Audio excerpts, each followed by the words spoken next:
The Vampire in the Case of the Cozy Christmas, an urban fantasy holiday story. Story by Heather G. Harris and Julene Dolbear. Narrated by Elise Gibbs. If you'd like to hear about Heather's latest gossip, new releases and please sign up to her VIP newsletter at heathergharris.com/subscribe. Chapter 1. "Well, that's not on," Stan said, frowning at the TV screen.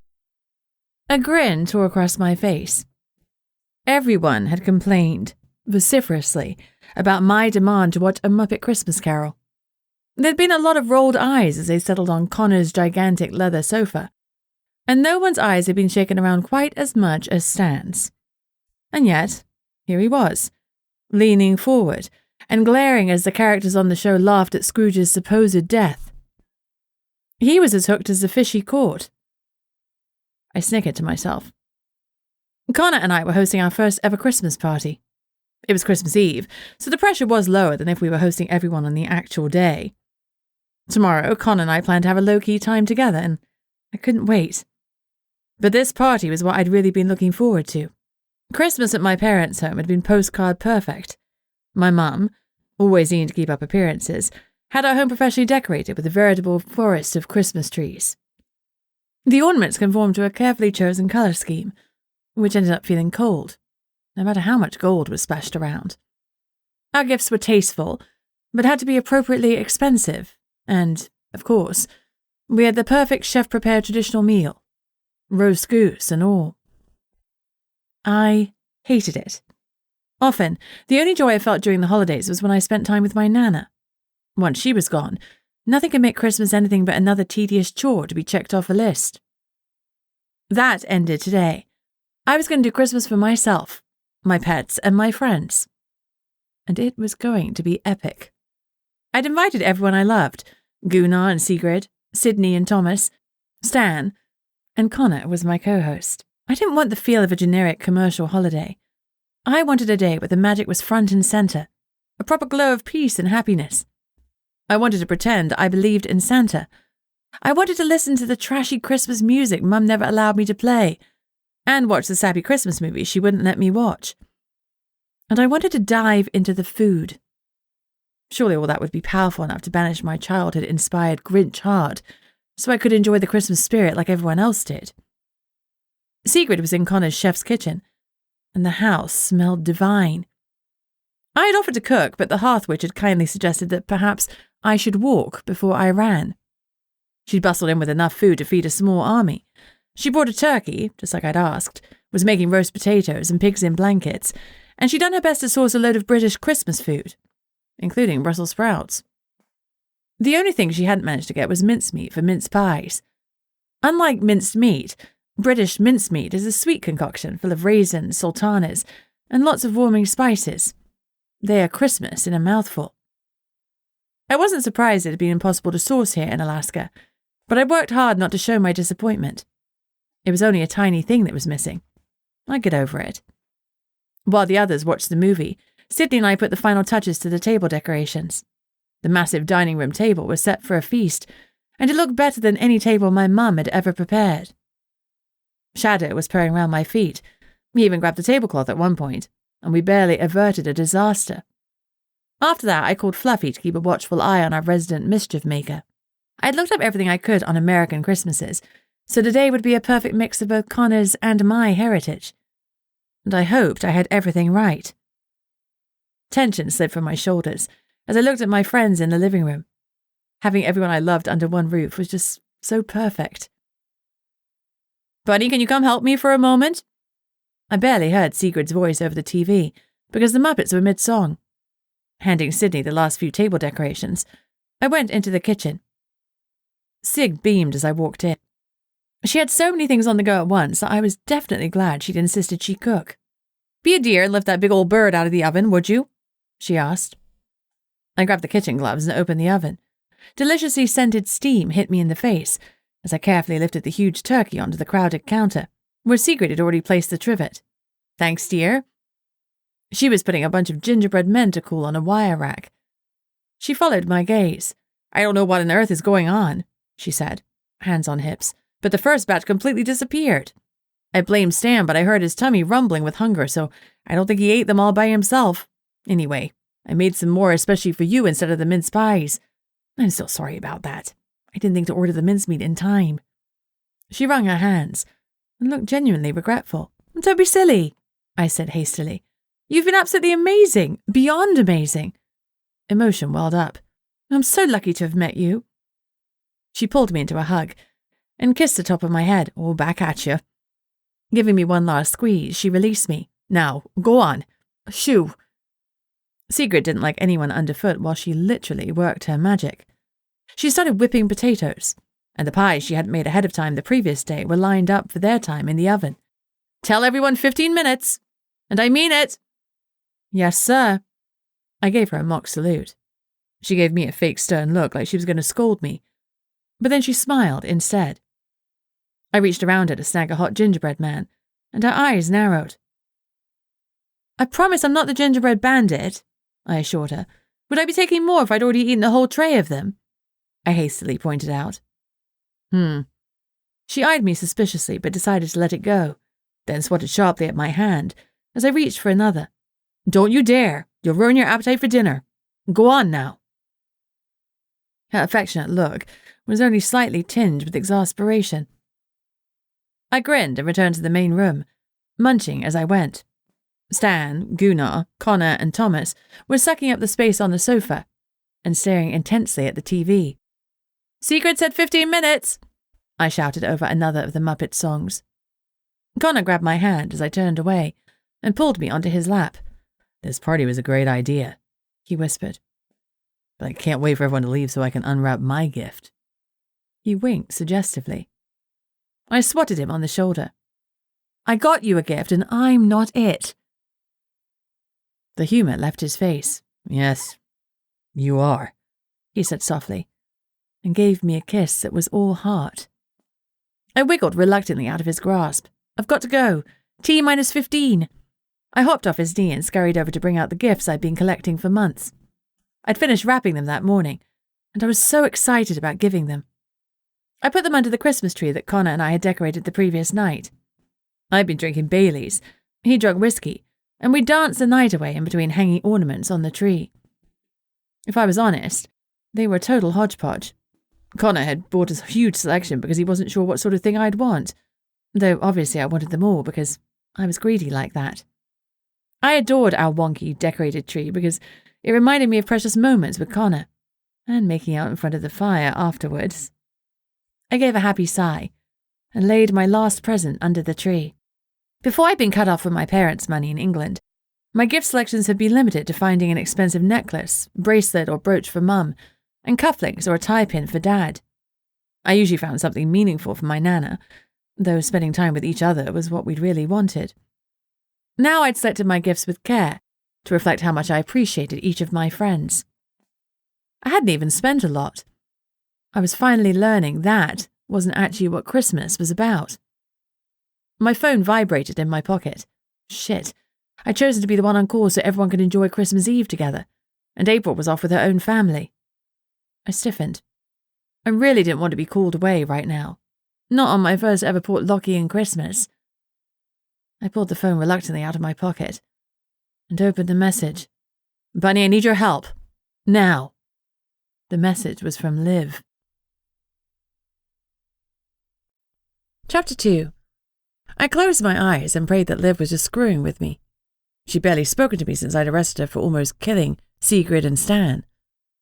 Admittedly, she'd been under the influence of some cursed gemstones at the time, but I stood by the arrest. Really, she should have thanked me for it. At least that way there could be no suggestions of corruption. She'd been arrested, but the charges had been officially dropped by the council. I had given her the gift of innocence, but did she thank me? She did not. Part of me wanted to ignore the text, but the other part, that sorely cared about my duty as a detective, knew I couldn't do that. Liv was dangerous, powerful and terrifying. If she needed help, the situation was bound to be truly dire. I texted back. "Where are you and what is the problem?" "Just meet me at the Nomo's office," was the immediate response. "Fine," I replied. Since I didn't want to ruin anyone else's holiday, I jogged to the kitchen and told Sigrid, "I have to run to the office. I have a call." She grimaced. "Oh, what a pain. I'm sorry, dear.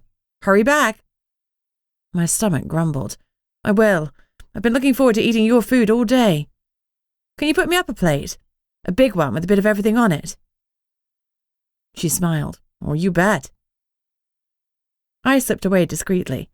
Gunnar had been run ragged while Sydney and I were at the academy, and he still didn't look as if he'd recovered.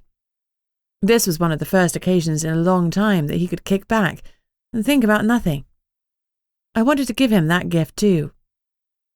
I brought the Nomo SUV to Connor's in case this happened, so I climbed inside and turned the key. A knock on my window startled me. Connor was standing there. I rolled down the window. "I'm coming with you," he said. "You can't," I objected immediately.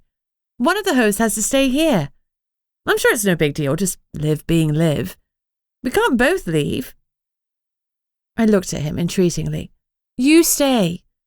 I'll be back in a half an hour. Tops." "Probably. Possibly." He grimaced. "Are you sure? Because if you want the company, I'll come." "I'm sure. Go. Enjoy the food for me.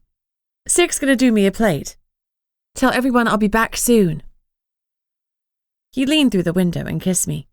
"Hurry back. If you're not here in an hour, I'm coming to get you. Live be damned." I flashed him a smile. "Deal."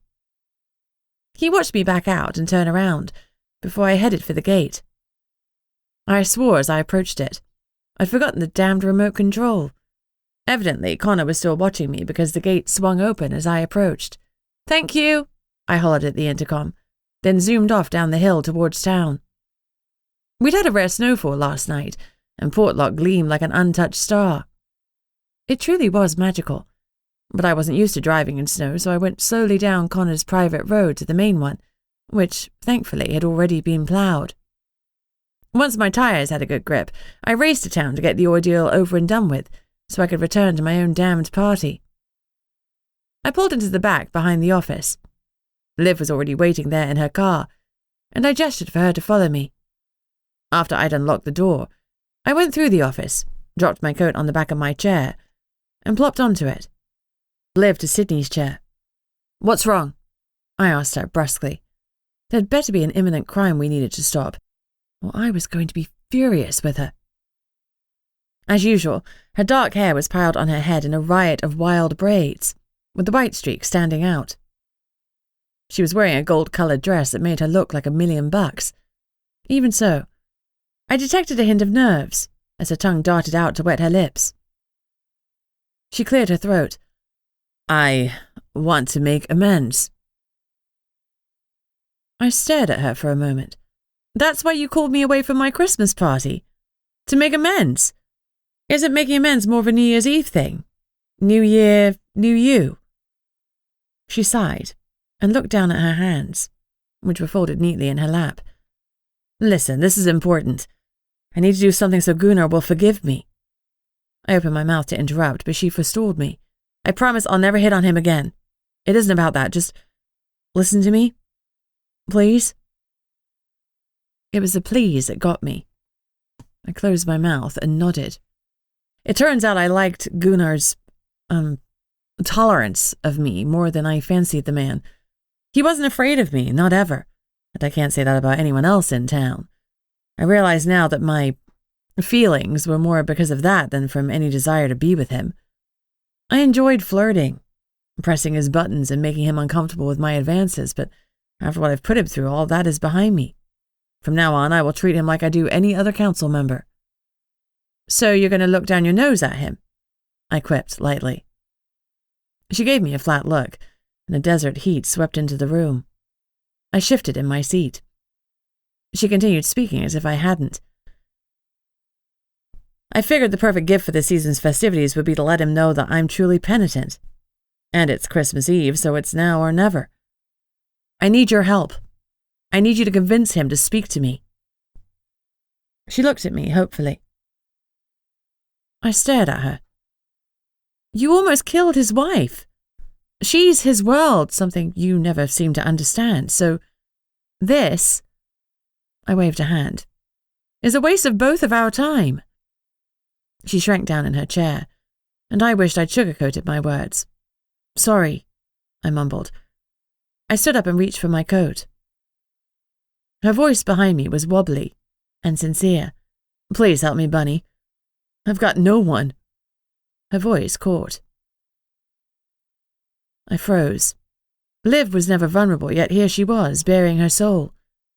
And I knew what it was like to have no one. No, I'd had friends, but when I'd been made into a vampire, they'd melted away like snow on a hot morning. She had no one. My heart twanged, and my conscience pricked. I moved my hand away from my coat and sat back down. As I studied her, I told her honestly, I don't know what I can do. I'm a Nomo officer, not a miracle worker. Liv's eyes sparked with unshed tears. Please, tell me how I fix this. He was my only friend. I didn't tell her that he'd never seen her that way. There was no need to rub salt into an already gaping wound. I scratched around for something to suggest. A sincere apology wouldn't hurt. Oh, I tried that. She looked away. She shut the door in my face before I even got a word out. My phone buzzed in my pocket. I guess you need to speak to him when he's a captive audience, then. I had a message coming through the office software. 1182. The code for a fender bender with no injuries. The message also told me the address of the accident. I stood and put my coat on for real this time. Look, Liv, I've got to go out on a real call. Her shoulders slumped. I knew I would regret my next words. Tell you what, why don't you come up to Connor's house in half an hour or so, then you'll have Sigrid and Gunnar's undivided attention. For a second she looked uncharacteristically nervous, but then she threw back her shoulders and nodded graciously before standing up and sweeping out of the office like she owned it. Thank goodness. I couldn't handle too much of a soft Liv. I wondered if she'd come to Connor's. It would take a set of big brass balls for her to show up to the Christmas party, but I was pretty sure Liv was packing a pair. Chapter 3. Since the accident was listed as a minor fender bender, I didn't really need to attend the scene, but it was on my way back to Connor's, so I figured I might as well. Besides, it had given me a good excuse to end the awkward conversation with Liv. Seeing her vulnerable had somehow made me feel icky. I thought of her as one of the true unstoppable forces in the world, and being confronted with the fact that she had a heart was uncomfortable. Liv had found and yielded 4 gemstones that used to belong to the archangels. She'd resisted their pull for centuries, maybe even millennia, but she had become vulnerable to them after a powerful air witch had unleashed their power. In my eyes, Liv was strength personified, and not someone to trifle with. I treated her like a mountain, a solid, immovable force. Knowing she actually had some warmth in her cold black heart unsettled me. I shook my head to clear it. I could see the accident up ahead. It looked like more than a minor ding, so whoever had reported it had definitely underplayed it. And I groaned. At this rate, I'd never get back to my perfect Christmas. I sighed, then pulled myself together. I'd chosen to be a detective, and sometimes that meant missing time with loved ones. I consoled myself with the fact that I was out in the world, doing good. That was more important than snaffling an extra gingerbread, even if it didn't feel like it right now. I parked safely off the road, got out and lifted the first aid kit from the back of the SUV. It was icy as anything, and I slipped and slid my way to the scene. A large red truck had smashed into the back of a blue sedan and was currently resting on the boot of the smaller vehicle. Both drivers were still inside, which, not a good sign. I called for an ambulance as I scrambled forwards. I nearly landed on my arse a couple of times. The problem with snow in the temperate rainforest is that the second it's followed by a tiny drop of rain, it becomes an ice fest. I should have grabbed the cleats that Sydney had insisted I buy. Now I knew why she'd been so pushy. Live and learn, or not die and learn. I gave in and pretty much skated to the vehicles. I was a decent enough ice skater, I just didn't have blades. I looked in the sedan first. The female driver was in her seat, belt still on, obviously dazed. Thankfully, there was no one in the back seat. "Hey, I'm from the Nomo's office. You all right, Mum?" I asked.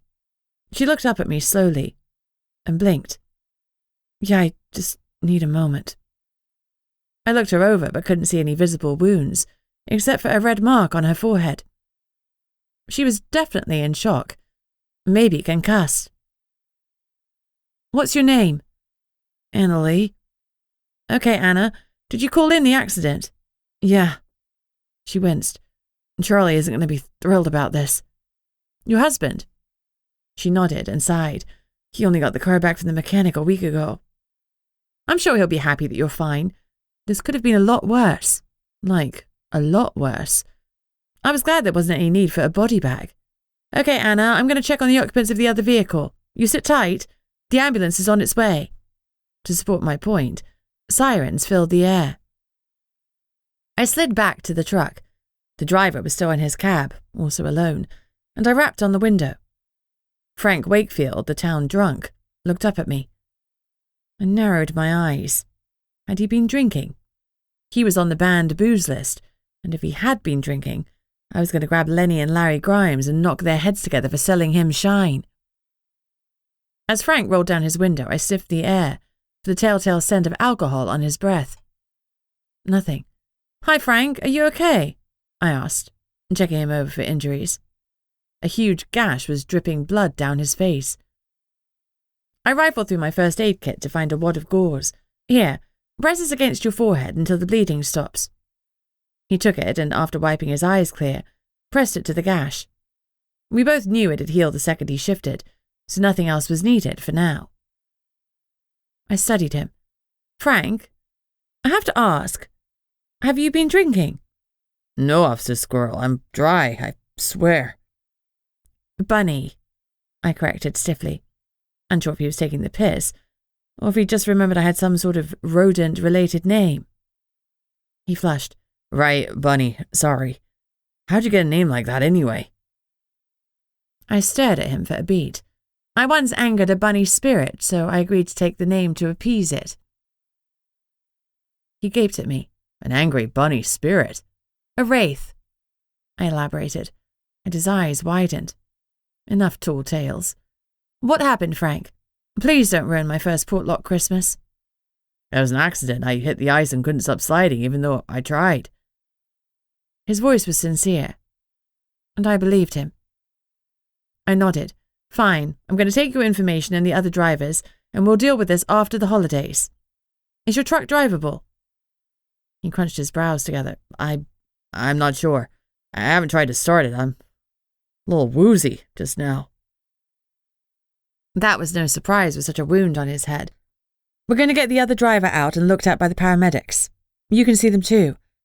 I'll try to reverse your truck off her car. If it's drivable and the paramedics think you're okay, you can go on home. If not, you'll have to hang around for the tow truck. Okay.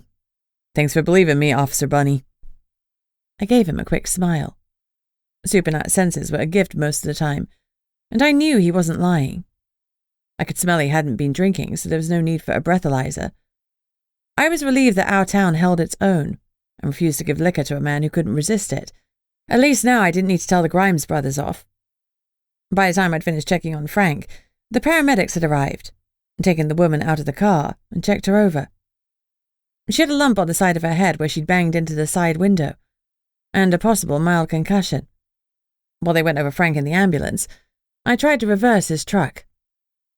The engine started, which was a good sign, and the truck rolled off the car. I parked at a short distance from the scene of the accident and returned to the ambulance. Frank had shifted and healed his wound, so he was good to go home. I had his details because I'd booked him before. I let him set off whilst I wrote down Anne Lee's details. Unlike Frank, her vehicle could be driven, so I called the tow truck and put out cones to alert other drivers. It was very quiet. Everyone was home enjoying their feast with their families and friends. Lucky ducks. It was time I was with mine. Situation dealt with, I climbed back into the Nomo SUV and headed back to Connor's. And to the best Christmas ever. Chapter 4. The gate was open when I returned, and Liv was parked on the drive. Looking a shade nonplussed, Connor was talking to her through her open window. I stopped and clambered out of the SUV, Connor smiled at me and mouthed, "Did you do this?" and pointed at the roof of Liv's car. I nodded and jerked my head towards the house. "Let her in," I mouthed back. He looked at me curiously but opened her car door and gestured for her to climb out.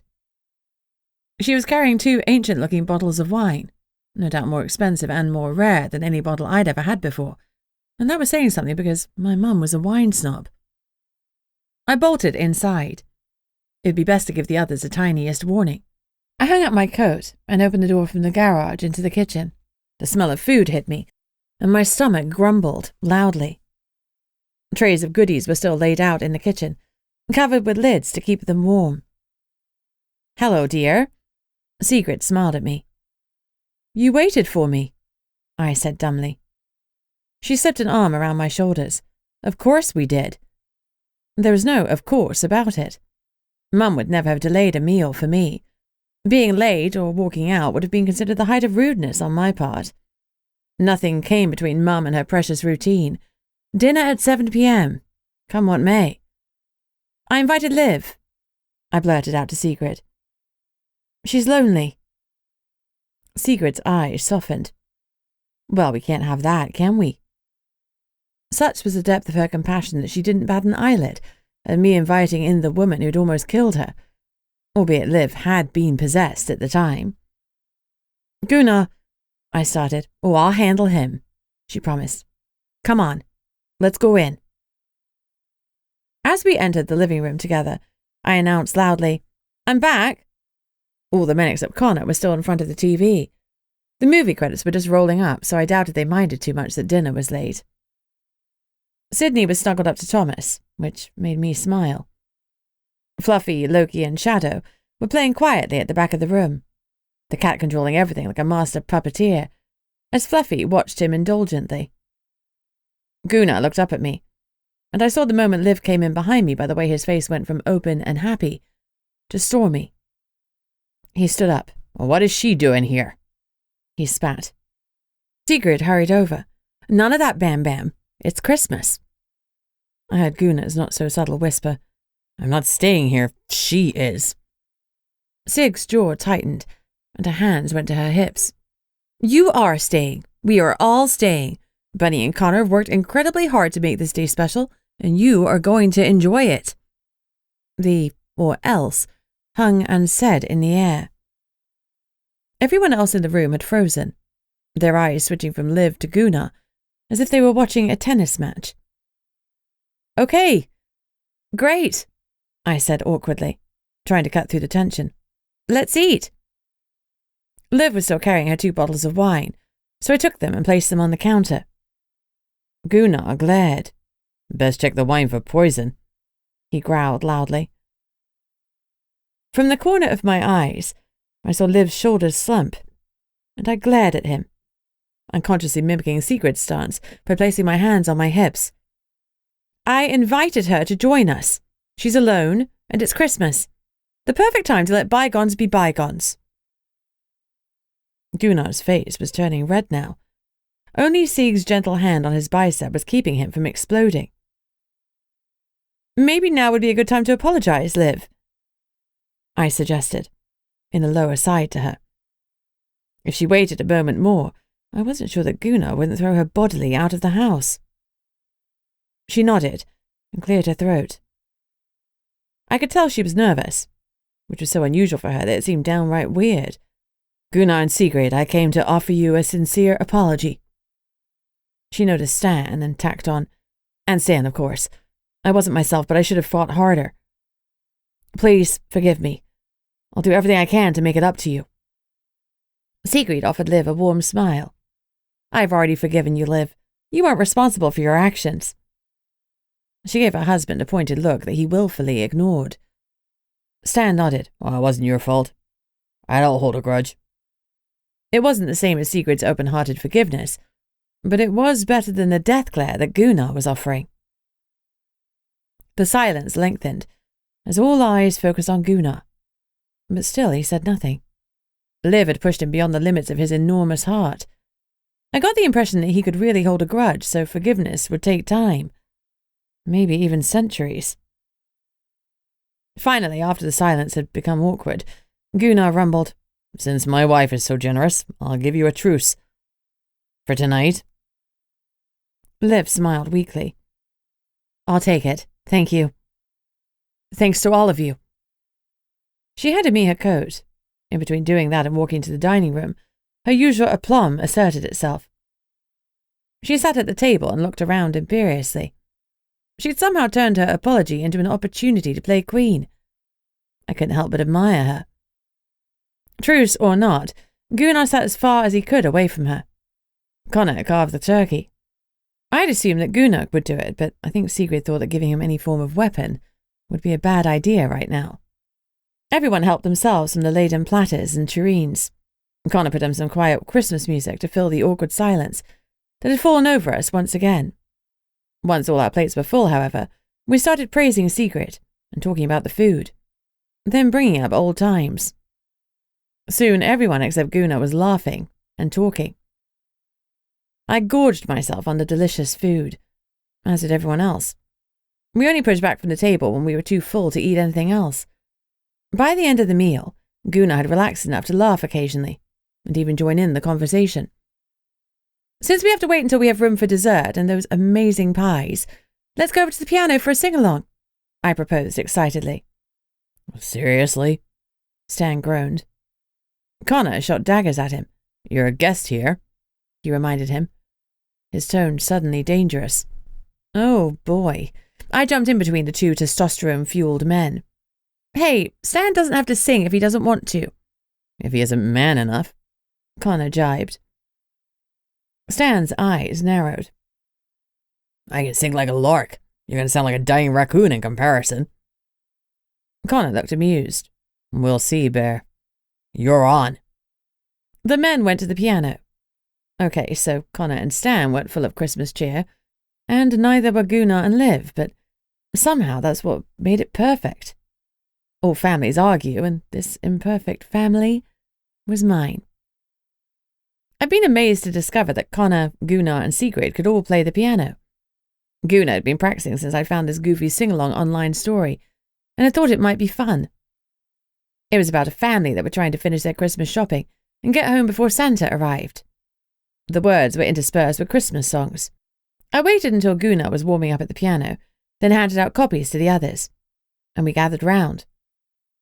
Connor and Stan were eyeing each other, and they both sang louder and louder as the songs progressed, their competitiveness rapidly zooming past amusing and landing firmly in hilarious territory. Thomas was sipping a coffee and watching with open amusement, and Sydney was crying tears of laughter as the two men bellowed songs about good cheer at each other. Apart from Thomas and me, I was still on call, everyone was hip-deep in wine or eggnog, so the atmosphere had gone from tense to light and tipsy. Everyone was talking, though Gunnar still kept a careful distance from Liv. "Who's ready for gift-giving?" I shouted over the din. Stan's hand shot up first. "I am. Hop to it, bunny." I could tell from his triumphant grin that he'd been waiting all night to say that. I mock-shot him with a finger gun, and he grabbed his chest as if mortally wounded. "That's the only bunny joke you get tonight. Got it?" I ordered. "Yes, oh great and powerful rabbit." I sighed, but Stan had been supplementing his nog with shine, so it was no good talking to him now. He was battling his polar bear's metabolism with enthusiasm. I approached the Christmas tree and blinked. All the lights had gone from the tree. "What the heck?" I said. "Where have the fairy lights gone?" "The same place as my gingerbread men." Sigrid scowled. "I said it wasn't me," Stan protested. Sigrid patted his hand. "I believe you, dear, but someone has definitely been stealing things." "Let's not worry about it now," I urged. "It's present time." Connor was on his phone, eyeing his tree and barking instructions to the guards. Someone had breached his wards, and he was not happy about it, even if all they'd purloined were gingerbread men and some fairy lights. When you considered that Connor had an entire room dedicated to fancy treasures, snatching the $5 battery-run lights and some cookies seemed a weird choice. I tried to put it out of my mind as everyone gathered around our less-than-twinkling tree and started passing out gifts enthusiastically. We'd all brought some, and there was a veritable mound of them. It made my heart sing that all of these good people had gone to such efforts to make this Christmas party special. Chapter 5. Shall we just dive in? Stan asked, his eyes eager like he was a kid, and the presents were gnawing at him. No, I want to see everything. We should go one at a time, oldest to youngest. Sydney chimed in. Sig looked at her with maternal pride, and I wondered if present-giving had been done that way when Sydney was a teenager. "Aw, come on," Stan grumbled. "We always do it that way." I guessed that it had. So? Sydney challenged him. Okay, fine. We'll do it your way, oldest to youngest. Only, who's oldest? Liv slowly raised her hand. I am, but I crashed the party, so... I have something for you, I said quickly. I did too. It was in my bag in Connor's room. I planned to drop it by her house the next day. I picked it up in Sitka on the one day I'd been able to shop during Commander's weekend. It had screamed Liv to me, and since I thought it might help her get over my actions, I bought the silly thing. I plucked the wrapped package out of my bag and hurried back to hand it to Liv. She looked at it like she didn't know what to do, and I wondered how long it had been since she'd received a gift with no strings attached. She carefully unfastened the tape and peeled off the wrapping, then her face filled with wonder. The snow globe was heavy and large, and I'd had Sig enchant it so the snow would swirl without shaking it.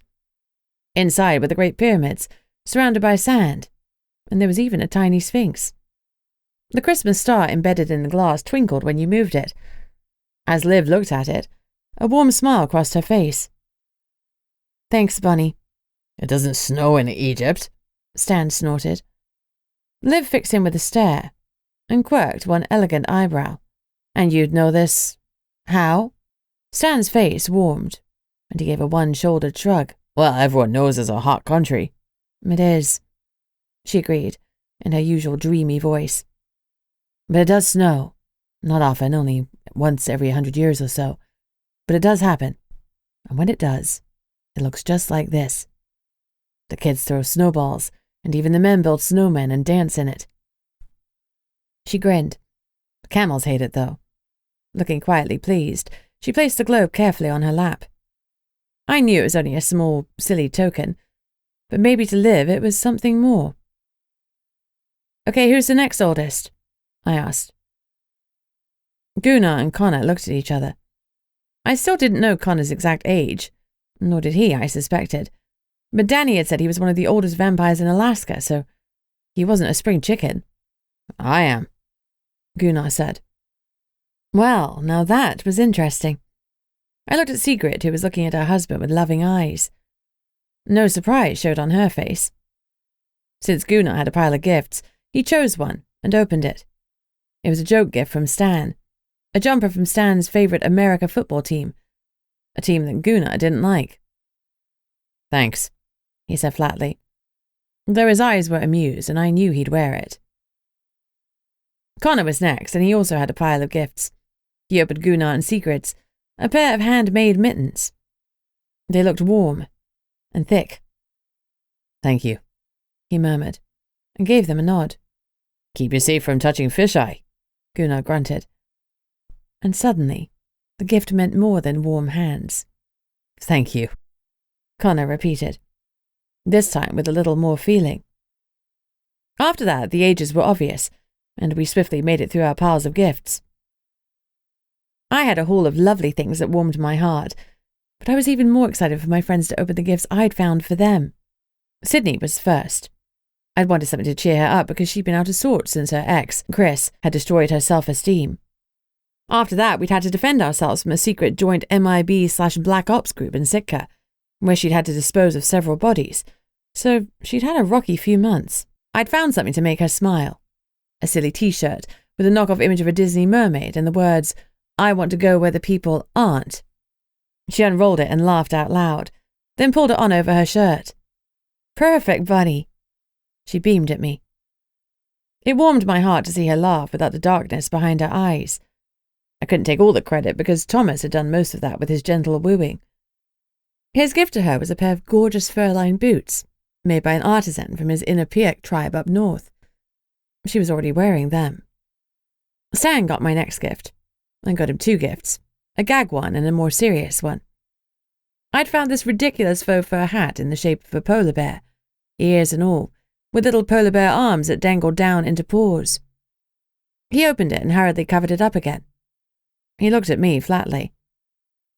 "I can't wear this, Bunny. Come on," he groaned. "You have to," I insisted. "Why?" "'Cause if you don't, you'll hurt my feelings." I gave an exaggerated pout. "Oh, fine." He sighed, pulled it out of the box, and shoved it on his head. He looked ridiculous. For one thing, it was made for children, so it was balanced precariously on top of his head, and the dangly arms barely reached his chest. Everyone cracked up. "It's totally you," Sydney howled, pointing at him as she doubled over. He glowered at her. "Next present," he demanded, no doubt to get the heat off himself. Sigrid opened my next gift. I'd had to pester Gunnar for months to find something meaningful to give her, something more than candles or soaps or creams. Her family was from Norway. She hadn't been to visit them in a long time, mostly because she hated leaving Gunnar and he was so busy as the Nomo. I couldn't change that, but I could bring something from her home country to her. Gunnar had told me that Sigrid used to have a hand-knitted sweater, in the traditional style that she loved, but he'd accidentally taken the wrong box of clothing to the thrift shop. When she found out, it had already been sold, and no one could locate the buyer. She'd been upset for weeks. I'd sent away to Norway for a sweater, and it had arrived while I was in Sitka. It was a beautiful thing, pale blue to match her eyes, with flowers and vines all over it. It was made from thick boiled wool to keep her warm in the chilly winters.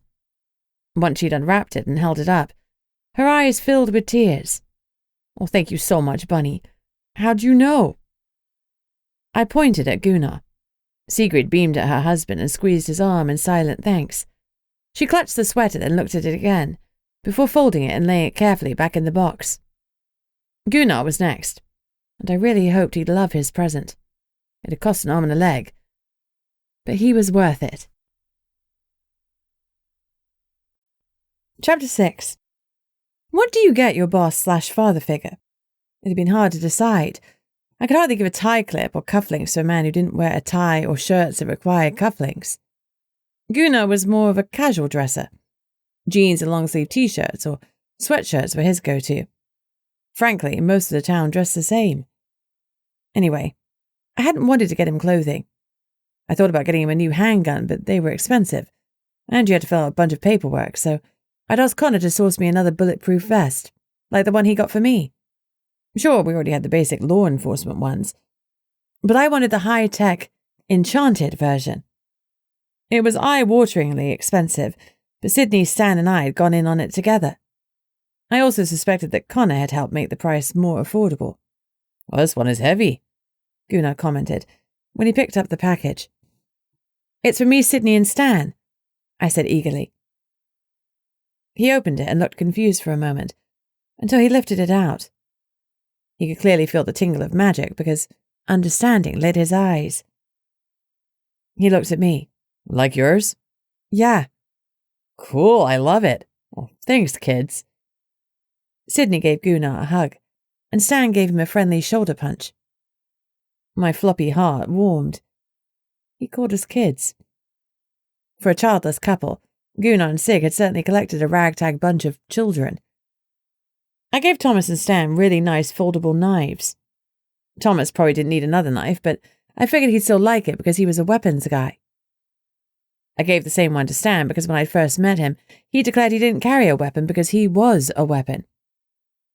Ugh, he could absolutely use a pocket knife because they were practical around here, especially out fishing. Finally, it was time for Connor to open his gift from me. I'd sweated over it. I'd been thinking about it practically since we'd been together.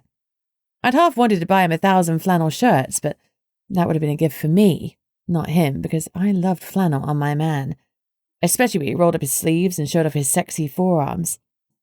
Connor had changed his whole wardrobe since he discovered that fact. He picked up his small gift and shook it mischievously. "You can just open it," Liv said, a little impatiently.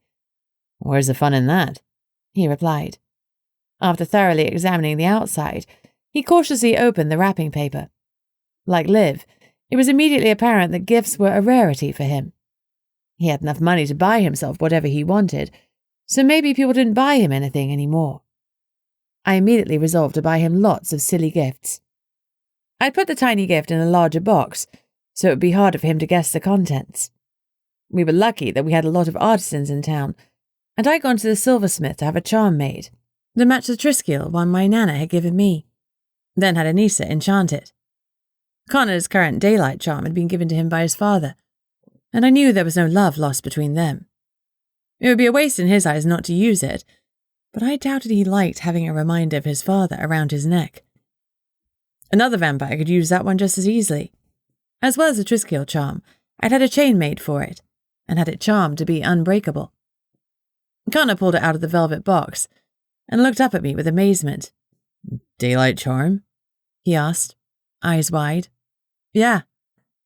He took off his father's necklace, dropped it on the floor, and replaced it with mine. "How'd you know?" he asked, toeing the old one with his foot. I shrugged. "I guess I just know you." "It's like yours." He eyed the matching symbol against my skin. "It is." He pulled me into his lap and kissed me. "Oh, get a room," Stan huffed. Connor flipped him the bird, but even so, we separated. The remaining gifts were opened until I had only 2 left to give. Connor helped me heave the largest one over to Shadow. "Fluffy," I called, "you want to help Shadow open his present?" The German shepherd padded over and started to rip into the wrapping paper. Shadow dived into the mess and rolled in the paper, more excited by that than what was inside. Typical. "Not the paper," I said, exasperated to the cat. "This cat tree, do you like it?" It was huge, and, more importantly, it was magical, spelled to move and change shape. It was crafted from enchanted materials and constantly adapted to keep the cheeky lynx kitten entertained. The tree rearranged every time Shadow pounced or climbed, creating new tunnels, platforms, and perches. One moment it was just jungle of vines. The next it was a spiral staircase of glowing branches. There were even some secret paw-powered doors that would open when he battered certain spots to reveal prizes, treats, and enchanted feathers for him to chase. It had been Connor's idea, and I couldn't wait to see what Shadow made of it. Naturally, he curled up in a ball among the roots and slept. "Well," I said, as I looked at him, "that was an anticlimax." Connor grinned. "Cats." "Yeah." Which led me nicely to my dog. "I have a gift for you," I said to Fluffy, and went to the tree to retrieve the final present. I held it out to him. "You can open it as a dog or a human, whichever you prefer." I tried not to be disappointed when Fluffy tore into the present with his claws. "It's a necklace," I said when he opened it. "It'll stay with you no matter your form." It was a sturdy chain, and hanging off it were metal figures of a wolf, a human, and a German shepherd. "The necklace has a tracking charm so I can always find you." It had been horrible when we'd been separated at the academy, and I'd worried that MIB might take him on the submarine and I'd never find him again. This alleviated my concerns, but I realized it could potentially be a tad overbearing, so I didn't move to put it around his neck. Fluffy reached down with his nose and pointedly shoved it at me, then danced around me and licked my face. "You sure you want it on?" I asked, just to be clear. He barked. I secured it around his neck, and a low-lying worry fell away. No matter what, we would always find each other now. Chapter 7. "Anyone ready for a pie?" Sig asked. I couldn't believe it. I was full to bursting, and yet I could definitely fit in more of Sigrid's cooking. She'd made pecan, apple, pumpkin, banana cream, chocolate, and chocolate cream pies. When she went into the kitchen to get the gingerbread biscuits, she let out a stream of swear words I would never have expected to hear from the hearth witch. "Someone's taken all the gingerbread men! Again!" "The gingerbread thief strikes one more time," Stan murmured, looking at us all suspiciously. "Well, it can't be Liv," Sigrid said. "She wasn't here when the first batch went missing." "Naturally," Liv said drolly. "I'm wholly innocent." Gunnar snorted heavily, but other than that said nothing. Oh, seriously, Sigrid said, hands on her hips once again. Oh, fess up. You won't get in trouble if you tell me the truth. God, Stan muttered to Sydney. Flashback to being 17. Sydney giggled. Oh my goodness, yes. Sig used to say that all the time. And it was true, Sigrid huffed. So, confess. The room stayed silent. Connor was looking at his phone. He cleared his throat. Actually, I think I've located the thief, and it's not one of us. Well, who is it? I demanded. Connor grimaced. I was pretty sure when they stole the lights, so I had Margrave go check. Check what? Connor shot me an amused yet resigned look. You're gonna love this. What? I asked, bouncing on the balls of my feet. What am I going to love? He led us out of the kitchen door into the garden. Straight away I spotted where the battery-powered fairy lights had gone. They were now adorning a rock garden, where a small tribe of tiny people were singing and partying. Hard. As far as I could tell, the little people were all women, and they were using the gingerbread men as dates, dancing with them like drunken girls at hen parties would dance with a blow-up man doll. It was a sight you wouldn't see every day. The mini-humans couldn't have been more than the size of my hand. What the hell? I asked. Pixies? Gunnar grinned at me. Oh, not pixies. Ursenrot. What? Stan rolled his eyes. Oh, don't you know anything? The Ursenrot are the little people. Sigrid hushed him. Oh, don't let them hear you call them that. You know they don't like it. He shrugged mischievously. Oh, no, he said with faux regret. I guess now they'll egg Connor's house. Gunnar shook his head. Well, they're smarter than that. They'll follow you all the way to your houseboat and you'll be finding bits of rotting fish in there for days. So shut your trap. Connor ushered us back inside so we could defrost. Gods, it was cold outside, though it didn't bother me like it had when I was human. Even so, I was happy to warm myself by the fire. Liv turned to Connor. You knew you had a colony out there? He shrugged. Why'd you move them? Stan demanded. A beat later, he answered his own question. Oh, man. You're afraid of them. I'm not afraid of them, but I'm rightly wary. Do you want to ask them to move? Connor countered. Stan flushed. No, you're all right.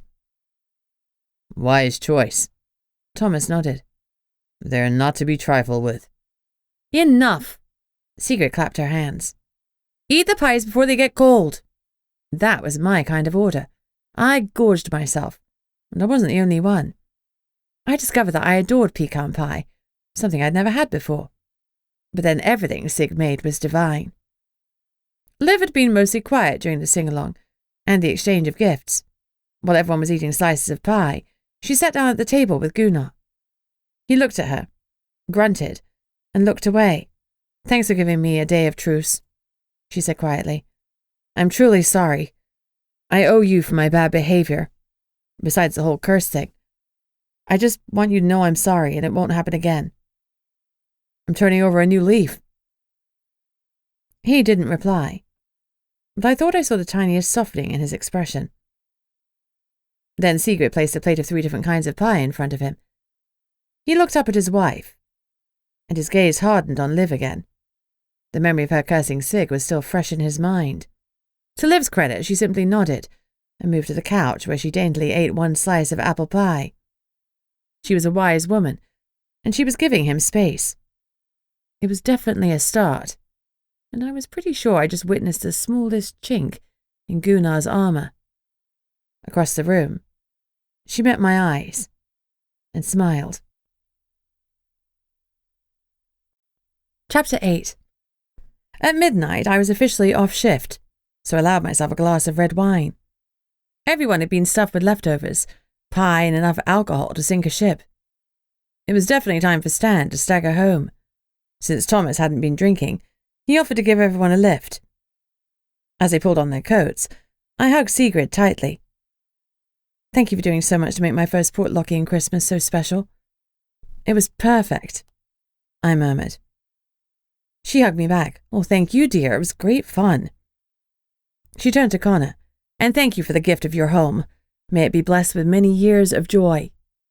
She brushed her hands along the doors as she left, and they glowed for a moment. Connor wrapped his arms around me as we watched everyone leave. When we were alone, he said, "She blessed my house." He sounded bemused. "I don't think a vampire's ever had a witch bless their house before." "She doesn't see you as a vampire," I said quietly. "She sees you as Connor. Thank you for letting me do this here." "I loved having a full house," he confessed. "I usually spend my Christmases alone with a glass of expensive scotch and old Christmas movies on TV. So this was incredibly special. I should be thanking you." His eyes warmed. "And I will. Come. I have another gift for you. Two, actually." I honestly expected him to strip off his clothes, but to my surprise, he sat me down on the sofa. "Wait here," he instructed. He disappeared into his bedroom and came out with a small box. My heart thundered hard for once. Was he going to propose? I wasn't ready for that, and he knew that, right? But he didn't get down on one knee.